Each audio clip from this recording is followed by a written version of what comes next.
with my Sox hat and your Cubs hat. All right. Mm-hmm. This hat only fits me now all right because my hair has grown. Have you not seen this mullet? Oh, there you go. Look at that bad boy. It's flowing.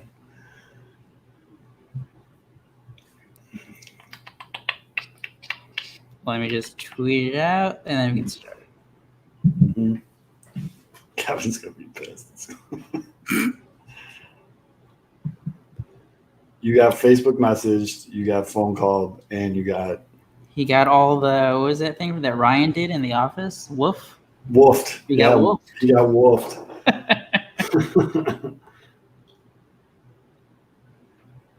All right. We are live. Woofed.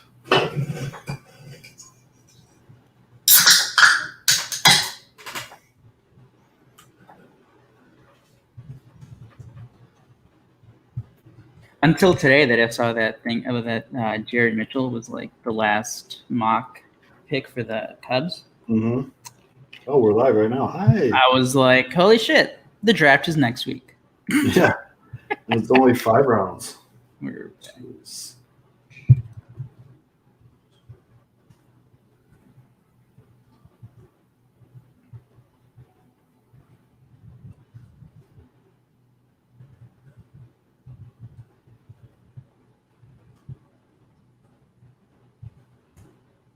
Mm-hmm. Just want to make sure I retweet.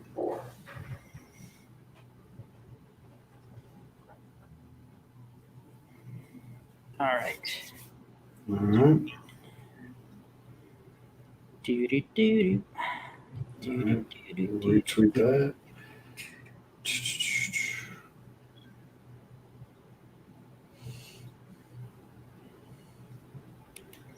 All right. You ready? Yes. All right. 3, 2. What's going on, everybody? It is Friday, June 5th, and you have found the Pinwheels and Ivy Podcast. I'm your host, Matt Sawaski, a.k.a. Southside Zoe, and with me, as always, Mr. Aldo Soto. What up, Aldo? What's up? Long time no talk, no see. Yeah, right? Yeah. So you might Still be no baseball? Yes, still no baseball. You might be asking yourself, well, where the hell you guys been? Well, here's the thing. So we weren't going to do a show where we just kind of force-fed it. We did a couple draft shows. It didn't feel right. Wasn't really us. It's still good content for the people that do it, but just really wasn't us. I think the 108 guys are doing a great job with their 3 Things series. And, you know, we did do a couple interviews with KBO guys, which was pretty cool. We got some other interviews lined up, but we didn't really want to we didn't want to force the funk, man. We didn't want to just do a show just to do a show. So we finally got some baseball stuff to talk about. We got the upcoming MLB draft. We're going to talk about, you know, where we think the Cubs and Sox might go. And then we are going to just talk about what the hell's going on with the game we all love. I mean, it seems like all the other leagues are figuring their stuff out. But so with all that being said, if anybody finds Kevin Fiddler, let us know. And Kevin, wake up. Hit them links, buddy. Little snoozer. Yeah, let's tap this keg. Let's get into it. As always, this show is brought to you by Sports Mockery, sportsmockery.com. Make sure you're downloading the app, turning on push notifications so you'll be notified when your favorite Chicago sports teams do anything, make a draft pick, decide to play. I mean, whatever. So someone maybe when your favorite podcast comes out with a new episode. Maybe if you're a host of the podcast, you wake up to be on that episode. I really hope he's just sleeping and nothing bad happened. Kevin, this would be awful. Yes, this will be bad. I'm going to preemptively apologize if something like bad happened, Kevin. All right, so let's get into it, man. We got the MLB draft coming up. Less than a week to go. Did you forget about it like I did?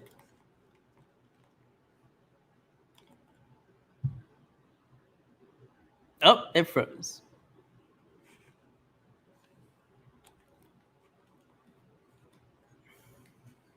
You still there, Matt? Yeah, I'm here now. All right, and we're back. We lost each other for a minute. All But yeah, it's only 5 rounds this year because of good old Uncle COVID, which kind of sucks for a lot of these kids. You know, Everybody hates Uncle COVID. Everybody hates Uncle COVID. But it's an interesting year because of so many variables like the COVID and like, although, I mean, I guess we could start there. Well, you and I were discussing pre-show, these kids that are coming out of high school, they didn't have a senior season. Nope.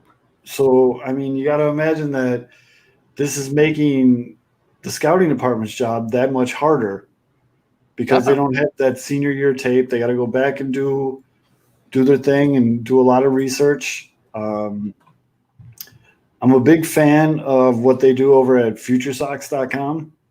They're good people over there. And James Fox does a great job breaking everything down. And part of this article that he wrote, and we'll tweet out the article because it's a really good one and you guys should definitely check it out. But according to Future Sox, they said they have intel that the White Sox have been doing their due diligence and have made numerous Zoom calls over the past few weeks with intriguing high school prospects. Ooh. So they're doing their homework. They're getting into it. But, I mean, like most things going on in the world right now in sports, this is going to be a draft like we've never seen before. I mean, there's so much – no senior season, no college baseball senior season. You know what I mean? Like there's just – it's crazy. And I feel like this year more than any, you can hit on a pick. You know what I mean? Like, well, I think it's both sides where right. You might have just like an extra like wave of guys that drops for whatever reason that before, if the college season played out and like they played up to their ability or like guys climbed or whatever it is, and like for whatever reason now, you know, there was no tape. Mm-hmm. And like maybe guys like didn't take that big step because they didn't play, they all of a sudden like fall, and then you get a guy like the White Sox are 11th, the Cubs are 16th. Right. You get a guy who falls like in the teens who like maybe could have been like a top 7 pick or something or top like 9 guy. Mm-hmm. And then also I think you have the other side where, you know, I think out of all the sports, because like there's just so many rounds, but like for first rounds, like there is more hit and miss. And now think about just high school kids. Those guys are like the biggest risk. Like you don't know what these like 17, 18-year-old guys are going to develop into. They're still growing. And then now you have I don't know if you double the risk, but you just have even more risk on top of that because you just don't know how they developed this like past 6 months. It's like there's just so much, and like before, like the Cubs, their new head of scouting and like their player development guy coming from the A's, and you know he used to like be in charge of the Cardinals, and he had a lot of success with like young like arms, and like what's the like number one thing that Theo Epstein's been like criticized? He hasn't like developed, or he hasn't drafted and developed like any good pitching arms. Mm-hmm. It's like, all right, well, this guy, he's like nailed like multiple guys, like in each draft, like that he was in charge of. Like, how many guys did he nail? There's, hey now, not that there's anything wrong with it. No, actually, there would be if you did. Never mind. So we're already off the rails. We're like, I couldn't let it slide. All right, couldn't let it slide. And then, for those who started the show with us that are a little worried, Kevin Fiddler has been found. Hey. He will be joining us momentarily. I cannot wait to update this. All right. Leave that on there. Leave that on there. So I'm going to change it when it gets back. What was the nailing guys? Yes. So he's nailed draft picks. This aren't really that much better. But anyways, he's hit on guys. All these things. I'm just noticing all these. All right. He has been correct in his selective process. He has selected a lot of great young guys who turn out to be good pitchers. He has everything. All right. So now you go to, and you have like a 17-year-old kid who hasn't pitched like competitively, and you missed out this entire season of scouting. And like this guy just got hired by the Cubs this past offseason. Mm-hmm. And obviously they're doing work, like said James Fox, like obviously the White Sox, every team, they're putting in the work of like, now they really have to rely on like, I don't know, when these kids were like 16, like Right. 15, 16, 17. So yeah, it's just like, man, there's only 5 rounds. You really have to hit on all 5 of your picks. Right. And those kids, that 16-year-old, between 16 and 18, you're going to grow. You know what I mean? Like, you're going to get bigger, you're going to get stronger, you're going to develop for better or for worse. You know what I mean? Some kids just, it's not great. And the other thing I was thinking about is like how this changes the course of everything. Like, what happens if like one of these kids would have played his senior year and threw his arm out? You know what I mean? Like, there's so many scenarios, and it's like the whole. We're talking about Seth Beer before we went live.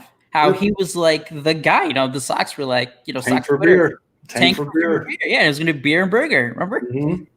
And then like he had an like it was his junior year or whatever year that he came out, and he was fine, but he wasn't like he wasn't like the number one clear cut guy that everybody was making him out to be the year before.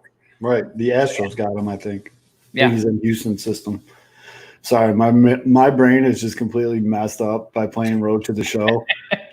All those guys get on all these different teams, and it's just, I don't know. He's on the Diamondbacks in my Road to the Show. If you hate your favorite players being traded, yes, other teams do not play MLB the Show, or MLB, specifically Road to the Show. Yeah, don't do that. Your favorite players will be gone. Yeah, I was telling Aldo, my guy, I'm in the 2023 season, and I was playing against the Royals, and it said starting pitcher Lucas Giolito. I almost threw up. It was terrible. In only 2021, Anthony Rizzo in my Road to the Show is the starting first baseman for the Philadelphia Phillies. So, woof. Yeah, Andrew Vaughn was on the Tigers in mine. My God! What is Rickon doing? All these interdivision trades, boom, boom, boom, all over the place.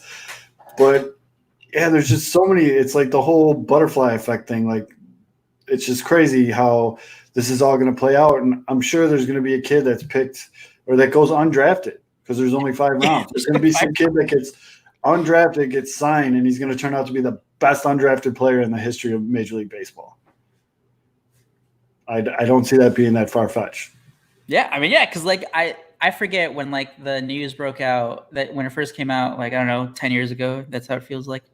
That the draft was only going to be 5 rounds, and it was like more like I don't know. I know we like to have facts on this show, but I don't know. Whatever. It was like a large amount of like current players on MLB rosters were like drafted after the 5th round. I don't doubt that. Yeah, so it was like, yeah, there's going to be a whole bunch of guys. But, and then you have the other side. Are guys going to want to sign for $20,000 max? Right. Yeah. So, baseball. Yeah. And that's not even getting into the other stuff. But, I mean, talking names now, across all mock drafts, the consensus number one pick is Spencer Torkelson, first baseman from Arizona State. Apparently he's a stud. Cards on the table. I am not that deeply involved into this year's draft than I was in the last 5 years just because of all the other bullshit going on. But what is Torkelson? Torkelson. Torkelson. I mean, Arizona State, first baseman. Basically, all the mock drafts that I've been looking at have said if the Tigers don't take him, it's the dumbest thing they've ever done. I mean, somebody can like record this right now and play it back to me in like 3 years or 4 years, whatever it is. I'm just going off the name. Can't see it. Can't picture it. Let me take a look at what Spencer looks like. I'm looking over now. I mean, it's not like he's like a beefy dude. He looks pretty muscular, athletic. Yeah, looking. I like that we're basing draft picks just purely on physical attributes. Just physical, how they look, their name. But apparently, he just hits tanks. So Spencer Torkelson, MVP. It just doesn't ring a bell. All right, it's for it. Take him, Detroit. Yeah, take him. Future middle of the order masher is the favorite to go number 1 overall, according to CBS. All righty. He said, CBS says he would not. I think you got to let Fids in. Oh, okay. Oh, there he is. Hey, look who's not dead. So, oh, fuck. I thought I was. Shit. I overheated on the 14th. Aldo called it. He's like, dude, it's like 2,000 degrees here right now, and he's probably, 112. Kevin has risen. For the first 10 minutes of the show, it said, somebody wake up Kevin on the bottom line. So, yeah. And I get to take back my preempted apology because I said it'd be kind of fucked up if he like really got hurt or something, but if he just passed out. Dude, I had hives. They're gone now. It's weird. I got like heat hives. I don't know, dude. I was golfing with some of our players and a couple of one of the coaches and former players, and my God, it was hot. So we're talking about off the tee was beautiful though. The rest was terrible. That's usually how it goes, or the other way around. Like you play like shit, and the last shot's always the best. But we're talking about the MLB draft and how it's so crazy this year. How it's different, like with the 5 rounds and no senior season for any of these kids. You being a high school coach, though, how hard do you think it's going to be for these MLB level scouts to really gauge a kid? Because there's got to be a huge gap between your junior year of baseball and your senior year of baseball. Well, it's kind of funny. I mean, if the scout's been doing his job, I mean, there's not much can change over the course of a season other than being able to measure some of the intangibles like attitude and competitiveness and things like that. But I mean, even heading into the season, they already knew who they were targeting.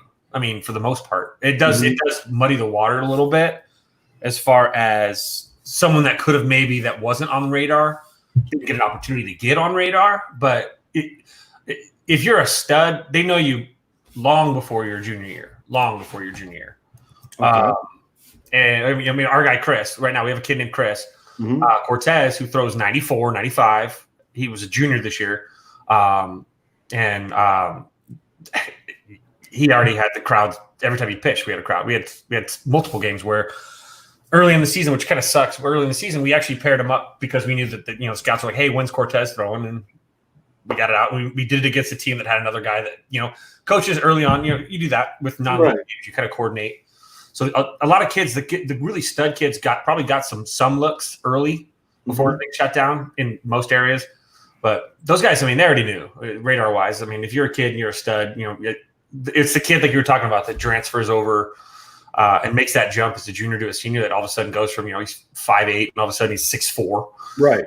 Those kind of kids, and that's who it hurts, unfortunately. But I mean, the studs, the kids that are throwing 95, 96, they're no secret. The cream always rises to the top, especially in this day and age with video editing and the ability to kind of like actually send stuff.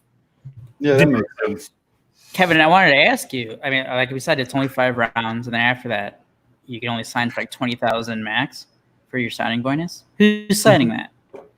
Yeah, a lot of people, or who's like a 6 through 10 projected round pick. Like, who's signing for 20,000? I think. Well, so it kind of hurts. I mean, let's see. What did Chasen sign for? I think Chasen signed for like 100, and he was like a 11th rounder. What did he sign for? I can't remember. But I mean, it does dip that down. But then you take into consideration those kids that would have been taken in the the 30th round that would get $500 and a bag of seeds. They're going to also have the opportunity to leverage and sign for more. So the bottom end players are going to get obviously benefit out of it. But yeah, those mid rounders, those slot, once you get out of the slot, you're dealing with kids that normally wouldn't get that much money. But yeah, but like for Chris Bryant, he was drafted by the Jays. I feel feels like the 17th round. I always forget. And he wanted $2 million, and they said no, that's too much. Interesting. And that was a teen round. He just some of those kids, they're not going to waste picks. I guess they're not going to waste picks on a kid that isn't. The 18th round in 2010. Yeah, that's what it was. Because they scared the Cubs off. The Cubs were picking like 22nd that year, and they called and their camp, let them know, hey, it's going to be $2 million. It's like you had to play. Cubs passed, Cardinals passed on him. All of a sudden, we're moving. We're like, wow, we're in the teens now. How is he not getting taken? They knew he was kind of an unsignable, and it's kind of in hindsight that would have been a discount, but because he signed, I think, at the end for like six something, 2 years later, 3 years later. But a lot of those guys, they get that money. They don't get much money, so I mean, I think but it's fair enough that the 5-round slot guys, those guys, that's your pay. I mean, you're just not going to draft a kid that isn't going to sign. So you're not going to take that kid just because you want to have that kid, the rights to that kid for a year. Mm-hmm. You're going to take him, and you're going to have dialogue beforehand that says, if we take you, I know you're only a sophomore at you just finished your freshman year at this so and so junior college. Are you going to sign, or your high school? Are you going to sign out of high school? And the answer is no. Or is this going to be a negotiation? Maybe. Okay, well, forget it. You're off my list. So I think that it just basically eliminates the kids that they would take shots at to see if they could possibly get them to leave school early. So you're just going to have a lot more kids. I mean, I know that like UNLV, for example. I mean, all those kids that are graduating, not all of them are coming back. Some of the kids that the studs are probably going to come back, but right. The seniors that are given that extra year of eligibility, not a lot of them are coming back. I don't think UNLV has any coming back. Whereas CSN is a junior college, come on back for 2 years. Once your 2 years are up, and they are loading up with talent because everyone's like, well, shit, I'm going to go to the junior college route. Next year, the draft's going to be kind of a big deal again. So yeah, no, that's a good point, and that kind of goes with your point, although about who's signing for $20,000. Mm-hmm. It's like, do I go undrafted, take the $20,000, or do I go bet on myself and play a year in JUCO ball? And you know what I mean? So that makes sense. No, that's good. So I mean, like actual players that I guess, according to who the Sox targeting? So according to, it depends who you ask, because according to CBS, the White Sox are taking outfielder Heston. Oh fuck, Heston. You're gonna draft this guy because you can't say his name. His last name is KJERSTAD. You lost me when you said KJ. Just started lame. Yeah, whatever. He's from Arkansas. He's an outfielder. Says huge power. It actually rivals Torkelson's. And he had a great season in one of college baseball's toughest conference. But then if you go to MLB's mock draft, they got him going 7 to the Pirates, and they have the White Sox taking Patrick Bailey, a catcher out of North Carolina State. I like Bailey, switch hitting catcher, power from both sides of the plate. But the big thing is I just named off 2 college bats. Wow. So this is where, again, my friend of the show, James Fox from Future Sox, thinks that, and a couple other people have mentioned this too, that this might be the year that the White Sox actually go back and take a high school player in the first round. They haven't done that since our favorite experiment. What was his name? God, I'm drawing a blank right now. Courtney Hawkins. Yeah. He was a high school pick? Yeah, they took him out of high school in 2012 out of Texas. And the last pitcher they took out of high school was Chris Honell. Yeah, that's a household name. In 2001. So I think the sting of how bad Courtney Hawkins' career turned out has kind of deterred the White Sox from taking high school talent in the first round. I mean, obviously, we've seen in the last 4 years, what do they do? Zach Collins, Jake Berger, Nick Madrigal, and then Andrew Vaughn. So those are all players out of college. Carson Fulmer, Carlos Rodon. Those were the last 2 college pitchers. Yep. But some people think that the 2 names that I've seen high school-wise for the White Sox have been Austin Hendrick, a kid out of Pennsylvania. He's 6'1", 205. He's it says outfielder, left-handed pitcher. I'm guessing that's pretty common in high school, right, Fids? Mm-hmm. Yeah, it's the best player on the field. Yeah. And you're drafting athletic ability, and then you just decide whatever works. Yep. He's committed to Mississippi State. He's bats and throws lefty. He's about to be 19. I know age plays a part in this. The other name that I've seen, and it's this name I've seen pop up a lot more in White Sox Twitter as someone that high school kid that they're pretty pumped about. His name's Tyler Soderstrom. Strong. Catcher from Cali, right? Yeah, 6'2", 190 pounds. He's about 18 and a half years old. Bats left, throws right. Committed to UCLA. They got him as a catcher, third baseman, and outfielder. Maybe pick one, kid. And I don't know. I've seen a lot of people very excited about this kid. It's funny, or not funny that you say that, but Jim Callis from MLB.com, in both of his mock drafts, so in his first version and second version, he also has Soderstrom going to the Cubs at 16. So he thinks that's a Cubs pick. Interesting, because then in the MLB.com, they have the Cubs taking Garrett Mitchell, an outfielder from UCLA, but I've also seen him as a possibility for the White Sox. Oh, yeah. Yeah, Garrett Mitchell's gone let's see. Kylie McDaniel from The Athletic has him going to the Cubs. Keith Law in his third, everyone's favorite minor league prospect guy, Keith Law. In his third mock draft, he also has him going to the Cubs. Jonathan Mayo from, I think also MLB.com, has Garrett Mitchell going to the Cubs. Okay. So, yeah. And I think, did you mention Austin Hendrick? Yeah, that's the first high school kid I said out of Pennsylvania. Yeah, so Keith Law in his second mock draft had him going to the Cubs. So a lot of these, we're seeing like several, and in baseball, actually, that was the latest story from Thursday in Baseball America, their latest mock draft. They have Hendrick going to the Cubs at 16, high school outfielder. So now, a lot of these names, like between the Cubs, and again, that's only 5 picks apart, right, at 11th and 16th. So another theory that's going around on White Sox Twitter that I find very interesting, and I actually wouldn't mind if it happens, is at 11, they take the best college bat possible. Obviously, they have conversations with other teams before they do this, but they take the best college bat possible at 11, and then they use that in a package to get a piece that helps them right now. That makes a lot of sense to me. You know what I mean?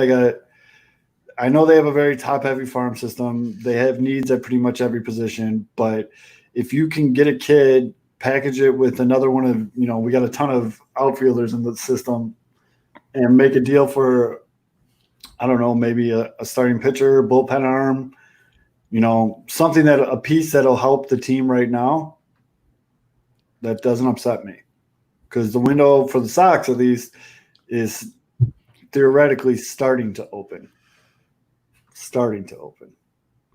Man. Oh, I mean, we'll get into the whole 2020 thing, but yeah. So, what do you want them to do with that? Let's just talk about the 11th pick. Yeah. So, what's your whole philosophy? Like, just best player on the board, best pitcher, best bat? What do you want? I'm going to go best bat. Like, no matter if it's just high school or college, just best bat on your board. Yeah, I honestly would not mind this Soderstrom kid, because that gives you, a couple years to work with him, bring him up through the system. Grandal, I mean, he's not old, but he's not exactly young. You know what I mean? And I know you got Collins and all these, but those guys aren't your catcher of the future. You know what I mean? If you can get a kid, this Patrick Bailey kid from North Carolina State, like I said, switch hitting catcher with pop from both sides of the plate, maybe you get him. So that's your heir apparent with Grandal, and then you turn around and make a trade with Zach Collins and someone else to get another piece. You know what I mean? I never don't like having options. So I'm going to go – I really don't care. If they went high school this year, I wouldn't be mad. Put it that way. There's other years where I would not say the same, but now, does this change it just because, as you said, theoretically speaking, the window is starting to open? Yes. For me, yes. Okay. And I guess the same question for you, Kevin, for the Cubs. On the Cubs side, it's the window is slowly but surely closing as some of these contracts are up and you don't know what the future is. You have Ricketts, who doesn't have any money apparently. It's like what do you want the Cubs to do here? Where they're picking 16th, so middle of the draft. Last year, I mean, they got a pretty good player a couple of years ago, Nico Horner, like near the bottom third of the draft. So it's not like you can't get a good, solid either college bat or a college pitcher. So what do you want the Cubs? Or, what's your whole philosophy on? Do you go like best pitcher, best batter, best college guy, best high school, like just whatever it is?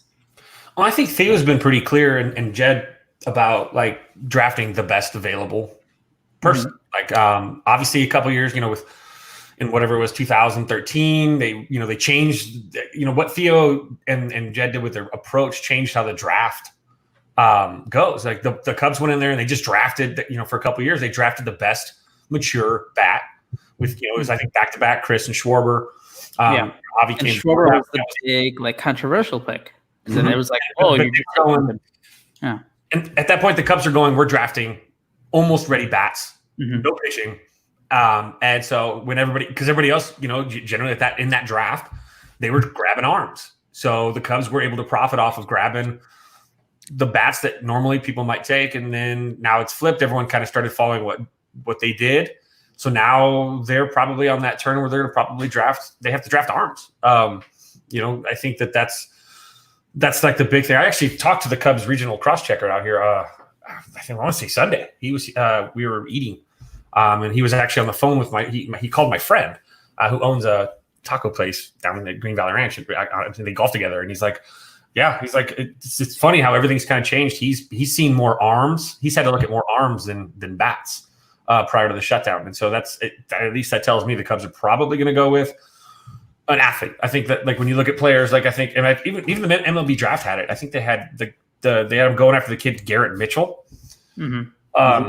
And Mitchell himself, and I want to double check if I'm right on that. I feel like Mitchell's just one of those guys that does both, does everything. It's like draft a guy, let him hit. He's got a lot of tools, and his exit velocity is really high. And you look at him and you're like, oh, well, we're going to take this kid. And if he doesn't pan out as a blankety blank, we can always then transition him to a different, maybe he comes out as a player. They draft a guy that's a good offensive guy, and he just doesn't work out. You can always like redirect them and put them, because they're athletes. When you draft some of these talented, gifted, 5-tool kids, you have a lot more options because they can fail. They have a little bit more of a safety net. Because again, if you don't get it done at the plate, hey, we're going to transition you. We're going to put you on the mound, and you're going to learn how to pitch. I mean, that happens so much in minor league baseball when you draft really good athletes. So I think the Cubs themselves, I think they need to go after athletes. I think they need to get versatility in their farm system, and it's all been dried up. And the only real good way to rebuild is to suck and to lose and to reboot. And I don't think the Cubs are going to be able to do that. I don't think the fans can handle that. We're not ready for a rebuild. We're ready to finish this window. And that tells me that maybe they're going to draft a more mature arm too. Maybe they'll go with a college kid like I don't know what's the one kid if maybe he falls to him, the kid out of Louisville, the Detmers kid. He's very, very got a high floor. Maybe they go after just like they went after a veteran bat in the draft for a bit. Maybe they're going to go after the veteran arms now, the collegiate guys that are ready to go. And again, they're going to have less. This is something that people aren't talking about. A lot of these, they're going to have a lot less mileage on these kids that they're going to get. Just from you tell me one kid that has to shut down baseball at that age for months at a time, especially during the spring, it doesn't happen. This is when they're killing their bodies actually at this point. And now these kids are fresh. I mean, I know they go throw a little bit. I know, a lot of these guys, the college guys here have been going, they meet up at the park and they go throw. Shreve, we see him throw in his backyard. Everyone's doing stuff, but the mileage on these arms and these bodies are going to actually we're going to have some quality health, I think, for at least this group. I just want to ask you this last thing because up front, I haven't really, not that I ever go deep into drafts and just the whole the profiles and what they are, but is this year's draft? Is it a strong college class? Is it more high school? Is it arms? Do you have any insight on that? Well, I lost a few. I mean, you got the Cruz kid, the Fields kid. The Albert kid, I think, from Florida State, I want to say. And then A couple other kids have actually pulled out of the draft. They've removed their name from consideration. So it's not going to be the best of all of them, because some kids are like, hey, F it, I'm just going to go back to school for a year. But, I mean, just based on what I'm seeing, it seems like it's more of an offensive draft. I see a lot of these mock drafts have a ton of offensive dudes going first early. So I think that's still kind of the modus operandi or whatever it is of teams right now, is to draft that bat. So I think that it is heavier offensively, it looks like, but I think it's full of more athletes too. You're seeing a lot more splits too, like outfielder / pitcher, for at least the younger guys, not the college guys. College guys, obviously, they don't specify at that point. They're not there's not many guys that hit and pitch at the college level. So, I mean, is it talented? Yeah. I mean, Vegas has some pretty good talent that are seniors this year too. Our 2020 class was really good here. California always is locked in, and Texas and Florida too, especially. So that's what it looks like to me, at least, just based on some of these mock drafts, is that it's a lot older. I see a lot more college. I see very few high school kids that are on here. I guess if you're going to draft a high school kid, you better be sure. You can't gamble in this draft. So that really goes for the whole. I'm watching this Austin Hendricks kid. His swing right now, there is a lot going on with his lead foot and his swing. He's got that. He's got that. They got the video on there. Yeah, he's doing like a toe tap dance thing with his front foot. You can guarantee that shit'll be gone. I always caution people that when they see something weird in a guy, and it can be like the ugliest thing, I always think back to when Anthony Rizzo, when he first made his debut with the Cubs, and obviously he played with the Padres for a little bit when he first came up. But Anthony Rizzo had one of the ugliest looking pre-set up things that I've ever seen. And obviously he's become just a solid, consistent, top whatever first baseman in the league. But yeah, no, when you look at some of the guys and there's that whether the international signing that the Cubs are going to get, that 16-year-old phenom shortstop or whatever, who is getting these ridiculous comparisons to A-Rod and whoever else. And I think Kevin, when that first came out, you're like, that swing looks rough. But yeah, that's the great thing. These kids are 16, 17, obviously if they're more mature bats in college, but there's a little less to work around. But yeah, no, quickly going back to you saying that it's more offensive based. Feature Nation put out a story today, and they recapped basically every single mock draft pick for the Cubs, and there's only 3 pitchers at 16 going to the Cubs that have been mocked to them, and that's we got Micah Bell, high school arm, Tanner Burns out of Auburn, and Fangraphs has a pitcher from Oklahoma, Cade Cavalli. So that's 3. Oh, it's only 3 out of 12 mock drafts that have been published. It's only 3 guys, pitchers, and we talked about at the start of the show, what have the Cubs just not been able to develop since Theo Epstein's come? Pitching, but it doesn't really seem like pitching's gonna be the main primary focus even this year. Well, and that was Theo's whole approach though, is draft bats by your arms, and that's it worked obviously. But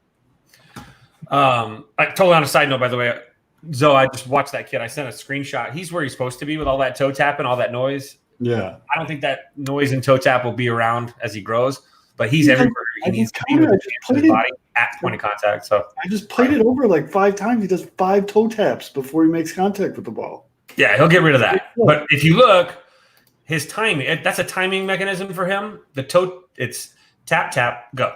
Yeah. And it's he still gets to the right spot. His hands are ready. He's on time. And his point of contact is fantastic, by the way.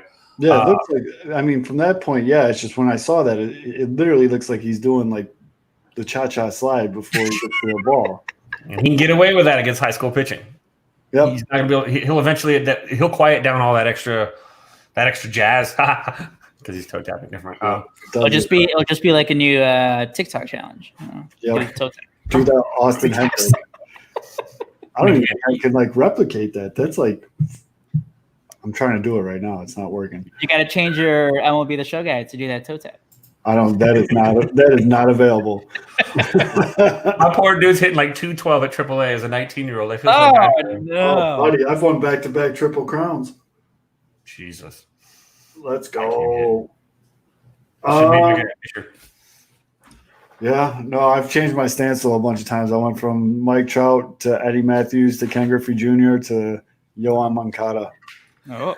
You get that sweet follow through on home runs, or you just like. Yep, I like the Moncada. My guy's a switch hitter, so I wanted Moncada because he's a pretty good switch hitter. So it looks weird having Ken Griffey Jr. swing on a righty. It's like that doesn't look right at all. It's the beauty of the lefty swing. It's just so it does. With regards to actual baseball, it's MLB versus the MLBPA. And it's going back and forth. We've seen some pretty interesting proposals, and I think it's kind of comical because even a novice baseball fan is like, well, they're just going to meet in the middle and play an 82-game season. It seems like a lot of unnecessary theatrics, to me at least. I mean, you went from 50-game season to what was the counter? 114. No, so it went specifically 82, and you get like 30% pay. Mm-hmm. Players are like, the players were like, "Fuck you." 114 games, you give us all our money as we agreed to in March, and then MLB came back with no, fuck you, 50 games. We put that in our deal in March so we can decide how many games we can play. And if it's 50 games, fine, take all your money, but it's only going to be 50 games. So, right. No, and then no more contracts. Yeah. The owners are proving to be exactly what they are. Detached. Quickly, I want to say for like all the fans who are still, and I think we've made great improvements. I don't know if it's just because a new wave of reporters or just like there's just different perspectives now. But there's definitely more fans who are like on the player side. The fans who are still like, oh, look at these greedy players, just Chipper Jones, take your money. So what does Chipper Jones say? Chipper Jones said it's a bad look for MLB players when there's 3.2 million people on unemployment to be crying about a couple $1 million. Chipper got all his money. Yeah, Chipper, you already got all your money. Shut the fuck up. What I wanted to say though was like, what do fans want? We want baseball, right? We want as many games as possible. Yes. What do the players propose? Hey guys, let's like get as many games as possible. 114 games. We can do this through November. Yep. Well, so why wouldn't you be on that side? Like what is big? Like no, fuck the players. They can't lose a dime. They will not accept a loss. These guys have profited. It's not even going to be a loss. It's just not as big a profit. They can't give up. They can't even. They should take a loss this year. For God's sakes, take a loss. They've already screwed over a bunch of minor league kids enough. I do like seeing like what some of the teams like the Nats are doing, where they're going to actually help take care of those kids. Yep, that's the good stuff. The players They got shamed because they were going to cut. They cut 25% of the because like the agreement was they were going to get $400 a week, the $400 stipend. Then after they made their cuts, they're like, yeah, we're going to cut that to $300. And then that's when Sean Doolittle had the meeting with all the players, and they're like, we need to like cover this. And then like the next day, the Nationals were like, you know what, we'll take that back. And then you got David Price, who hasn't thrown a pitch for the Dodgers, and he steps up and he's playing all the kids. He gave all the kids $1,000. Yep. You're going to see the kids the guys that can afford it are going to help. Guys like Trout, you're shameful if you don't. You got to kind of rally for your youngers, and it helps make the game stronger. But that's only because the owners are such tightwad assholes. I mean, sorry, man, but when Scrooge McRicketts is bragging to Forbes magazine about being 100% over budget on the construction in December, and now he's crying like he's poor. Fuck off, dick. Like, your fault. Plan better, okay? Don't take your terrible, crappy organizational skills and your inability to come in on budget and then hurt the ball players instead. And Ricketts is going to become. I mean, it's worse now with his brother and the stuff that's going on there. I know that that's just going to continue to make him. He's going to become the poster boy for wealthy, detached owners that really don't care about the little guy, and they can't spare to not make a profit. And here's the thing: if their coffers. And if you want to say like, hey, the owners are not going to make as much, boo-hoo, the players should come meet in the middle. In like 20 years or whatever, when it's like, I'm just talking about Tom Ricketts here because he's like saying like, hey, I don't have any money. Look at all these investments I've made. And we talked about this just like on payroll stuff, like the past 2 years. Yeah, so he has that hotel at Wrigley right now, like no one is fucking staying at. Like, hey, sorry. Right. But like in 20 years, when that hotel is being sold out like every night and you're charging like $1,000 a night or whatever. Yeah, in 2 years, like next year. Exactly so. And, but I'm saying like whatever. Like when Tom Ricketts is like plus whatever money that just came in from all these investments this year. Mm-hmm. Our fans who are now saying like, hey, players, come on, just like, take a little bit of a hit like the owners. Like, are they going to be saying like, hey, Tom Ricketts all of a sudden has all this more money. Like, is he going to like redo contracts because all of a sudden there's a surplus of money? No, like, you're going to see players like doing autograph road shows to try to scrape some money together because they don't have an investment in a hotel. They got to make as much money as they can when they can. I get that. Like we've said it before, like they're like, oh man, but like yeah, like like for like this again is just like on Ricketts. It's like, oh man, like he spent all this money like to renovate Wrigley and like all and like buying all the real estate around Wrigley Field and like the hotel and everything else. It's like, do you guys like he's gonna make money off of this in the future? Like that isn't a sunk cost. Like right. It's a guaranteed win. Like take a loss now.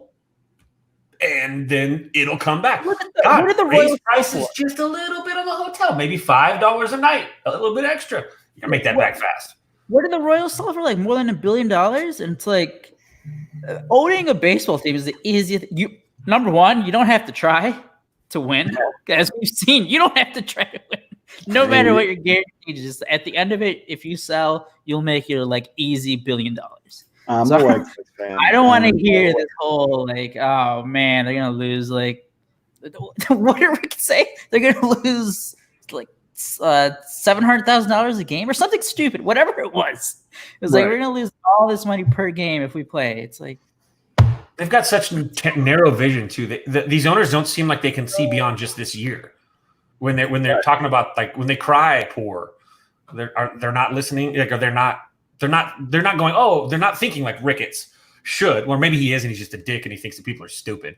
And I guarantee because like, hey, we'd believe you, and this isn't anything new either. They've been saying this forever, and this is why they can get away with it. Open your fucking books. They're not gonna do it though. Because they have all this. God, what would happen if we found out? Exactly. They could like hide all this money that they didn't make. Or that they did make, like, we'll hide it under, like, we'll put it under all these other things. It's like, we're not going to, you can say whatever the fuck you want until you do that, which they're never going to do. I think it's everything kind of messed up. They get this antitrust exemption, and they don't have to be transparent. Like, that should be almost like a requirement of getting that exemption is, hey, open the books. Let's see what we got. And if that happened, they would be destroyed. The optics of that would destroy it because you would see how much these guys have taken over the years in lieu of paying their minor leaguers, or these guys profited heavily on under working wages. That story about the Nationals, just like to wrap this part of it, right? Where they cut, like when they made it from $400 to $300 a week for their minor leaguers, that saved them for the rest of the year, I think, $80,000. Like for the defending World Series champions, the owners are like, you know what? Let me save this $80,000. This multi-billion-dollar team. It's like $80,000. Gotta have it. I mean, the evil, the probably the worst of all these has been Oakland. Oakland's. Oh man, Oakland. And we say it like people say it like as a joke, or not even a joke, but it's like if you can't like run a team, like sell it. Mhm. Right. But again, you know why they won't? Because at the end of the day, they're still going to make their money. Right. And a lot of it. A lot of it. You should see the crap that's going on with them negotiating with the city about a new stadium. Like they're doing that crap too. They're pulling that crap now too. I wouldn't be shocked in 5 years if the Oakland A's are no longer in the Bay Area. Sacramento, maybe. Yeah, Oakland's had a tough look too with paying these kids. Mm-hmm. Yeah, Oakland. But here's my thing. So somebody asked me the other day, is a 50 game season worth it? Does it suck? Yes. Is it worth it? In my mind, 100%. I just want to see baseball. And you can call me selfish. I get it. But I just want to see baseball. And to me, baseball equals like normalcy. Like it equals like what I love. And this is the farthest show from it where we're going to get into current events. But there's a lot of shit going on right now. And if we can get baseball back right now, I don't think it's going to solve anything. Like it's not going to like solve the world's problems or anything like that. But like it gets you. I feel like the world needs baseball now more than ever. I Good for mental health. Yes, I need baseball now more than ever. I need to be pissed off that Tim Anderson tried to take third base with one out. You know what I mean? Like I need to be mad at stupid petty shit that just doesn't matter. But It's something pure to be pissed at. Yeah, I want to be mad at that. Ricky Renteria putting Luis Robert like number 7 in the lineup. Yes, I want to be upset about lineup cards. I want to be pissed off that Nick Madrigal still isn't out. Now that you brought that up, and this is when we think like there's not going to like even when baseball does return, there's not going to be like, God damn it, Madden put Elmore at leadoff again. Like we're not going to have that anymore. But we'd have something new with David Ross, and I can't wait to find out what that is. Right, and I mean it's better too. The world's a better place when we're arguing about our teams instead of our politics. I hate to say that. No, it helps take away that edge. It's just I need baseball, man. I really do. Like I can say that with all honesty, like safe space. We're in the tree with the nest and all that stuff, but I need baseball back in a bad way. The problem with the owners is they're taking advantage of how many of us feel that way. They're taking advantage of our feelings and our need for it and laying it at the feet of the players. And then they start doing the other bullshit, trying to pit the wealthy players, the ones with the big contracts, against the guys that make nothing. They started doing that. They started leaking that into the media too. And they've got their talking heads. You see it in Chicago with the Grim Reaper of Truth, Dave Kaplan. He carries the water for the ownership. He goes on his show constantly. And he constantly takes their side. They leak him what they need to do, and he goes out and crafts the conversation. And he has a really big reach, and it happens in every city in America that has a baseball team. You've got that one personality that has that access and that does what they need to do, and they've been really, they're shaking their tree. They're shaking the tree of their go-to media mouthpieces, I guess you could call it. Nothing new. Manipulating the message through the media. I mean, now more than ever, we're seeing negotiations through the media. We're seeing everything. And I mean, that's really no surprise. It's extremely annoying, and it's definitely, very prevalent in the society today and all that shit. But I don't know, man. I just really want baseball back, like really bad. And I guess the last thing I want to talk about, because although you sent it to us earlier today, a story that came out today that basically Texas just doesn't give a fuck. And they're like, yeah, if they play baseball, we'll just allow crowds. Like, we don't really care what's going on. So that's got to be like a crazy unfair home field advantage, right? Having not only that, think about what we just talked about. All the money. Like, hey, what have all these fucking owners been complaining about? Like, we're not going to have people. We're gonna lose and parking. And, we're not going to have that revenue come in. It's like, well, it's like, what are the Astros and Rangers? Are they going to have to share that money? Do they just get to keep it all? Like, what is that going to be all about? Right. What did you? As if the Astros deserve any more advantages here. Right. Exactly. So I don't know. It feels good to be sitting here talking about baseball and analyzing draft picks and talking about toe tap swings and all this other stuff. And, I just hope it's sooner rather than later. I mean, best case scenario, they get on the fucking bus with all these other major sports and get it going mid to late July. I think we should know by what? Next Monday is like. Yep. They have to, because they got to do a mini spring training to get, Mm-hmm. And all these other leagues, like The NHL came back and they said they're going to start phase 2, so players can get workouts together and stuff like that. They can start practicing in some capacity together. And I mean, the NFL, they've been doing their thing. And what else we got? Basketball is going back in Orlando at the end of July. They've already announced that. Like everybody else there's a plan. Baseball, we're still arguing about dollars. So figure it out, man. Figure it out. I think that's about it. So, and then by this time next week, we'll be able to. Yeah, because the draft is on the 10th. Right. So we'll be able to grade these draft picks that we know nothing about, and hopefully talk about the plan that came out for the upcoming season. So we can talk about spring training and stuff like that again. As always, follow us at Pinwheels Ivy Podcast. You'll see all of our personal ads in the bio. Now more than ever, make sure you're supporting your favorite local blogs and your favorite podcasts, because it's hard out here for a content pimp. It is hard right now. There is not much going on, so show some love to everybody.